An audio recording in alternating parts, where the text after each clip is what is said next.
5 teams, and so they bout at home against each other. That's intra-league, and they skate against each other during the regular season. Then they have all-star teams, or teams like this, exhibition bout teams, that go out and skate against other cities together. So some of these girls might be Mortal Kombat enemies normally, but right now on the track they got to be teammates, and they got to work together in order to rack up some points, because right now Flying Squirrel girls have a 3 on the board, while Cincinnati Roller girls are widening the gap from a 22. The Flying Squirrels have sugar guns out there, and the Cincinnati Roller Girls have Roseanne Scar. That's a beautiful name. It is. That's a great name for Roller Girl. And it looks like, oh! Sweet to see with a big hit on Roseanne Scar there. Like she was just about ready to come through the front of the pack and take a hit from, I believe it was Sweet to see. Sweet to see doing her job at the pivot, laying the smackdown. Sugar Gun's trying to break her way through the pack. She's a wall of blue ahead of her, punching it. Oh, taking a tackle. And the side of the track, the crowd is going nuts from this excitement. That's right, Roseanne Scar is now your lead jammer. And she calls it off. That was quick. I think that she was thinking that the other jammer was about to start scoring points, but unfortunately that was the initial pass through the pack. Roseanne Scar could have kept racking up the points, or maybe she just wanted to take a breather, because it's hard work jamming out there. That's true, they do have to play at least 2 or 3 more bouts this afternoon. Exactly, they're trying to conserve their energy. Good part on the Roseanne Scar part. One of my favorite skaters, we've had Hannah Barbaric taking the jammer star for the Cincinnati Roller Girls. Now you gotta watch out for Evie, because she's got a lot of attitude, so. She sure does. She also has a lot of love for her opponent, which is nice to see. A little fist knuckle on the jam line. Strawberry Davis, a little fired up early in the morning. She's not a morning girl, so I'd watch out if you were another blocker out there. Oh, big shot there by Riptide. Hannah Barbaric got a big shot right to the chops, didn't she? She sure did. She almost took out You know what? Riptide got sent to the penalty box for that big shot. She did, but I gotta say, as a skater, sometimes riding on biscuits, it's totally worth it. Sometimes you just have to take one for the team, don't you? You sure do. Then you get to sit there for a full minute and think about who you got to hurt next. Trust me, all of you girls think about that, don't you? Hannah Barbaric is your lead jammer. A lot of attitude trying to make her way to the pack, but unable to, Harry Biscuits. Looks like Murderer had a little bit of confusion right there. She was called out due to a 4th minor. She's also taken a trip to the penalty box.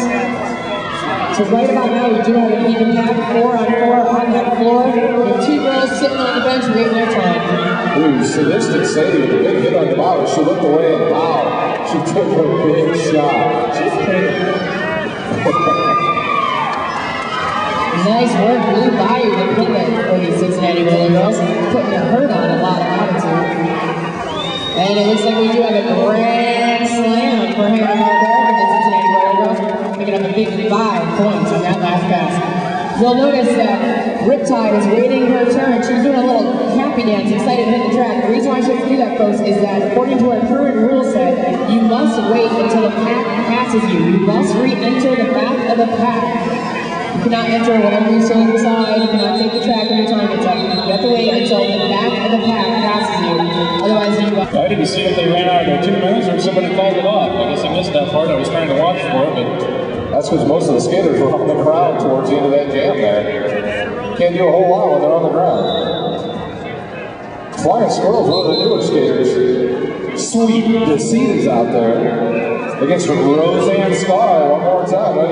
This might be a little payback for the shot Sweet Deceit already put on Roseanne earlier. I gotta say, I agree with you, Rhino, but I'm looking at Flying Squirrels. He's saying, oh no, Roseanne, you can get through first all you want, but you're not the lead jammer. You cut the track, my friend. Looks like Sweet Deceit's taking the lead jammer status there.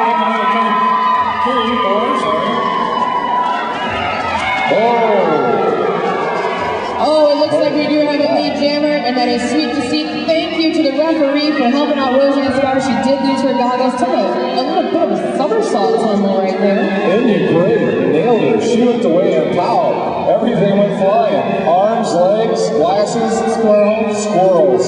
I would have said, you know, yeah, nuts, but we'll leave that one go for a while. That's the one thing this game, you always want to have your head on a swivel in the game of Brawl because you never know. You're always playing offense and defense at the same time.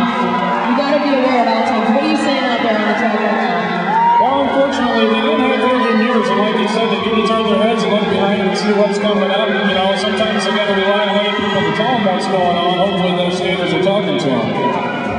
I think that they don't even notice that the cameras in the penalty box right now. Roseanne Scar is sticking herself down, taking a little bit of a breather, readjusting the goggles, shaking her head at the track right now. When you commit a penalty, you got to serve your time, my friend. Right now, it's up to Sweet to Seek. She is the lead jammer, if I'm not mistaken, and also the only jammer on the track. So it's up to her right now to close this gap. Right now, we have a score of 3 for the Flying Squirrel girls, up against 27. That's a wide gap in just 8 minutes left of gameplay. I gotta say, I've seen a lot of roller derby in this cross-country, folks, and it is possible. I've seen 19-point jams. I've seen 17-point jams. We all see 10-point jams all the time. And right now, it's up to Sweet to Seek to just keep rolling. And the jam is expired.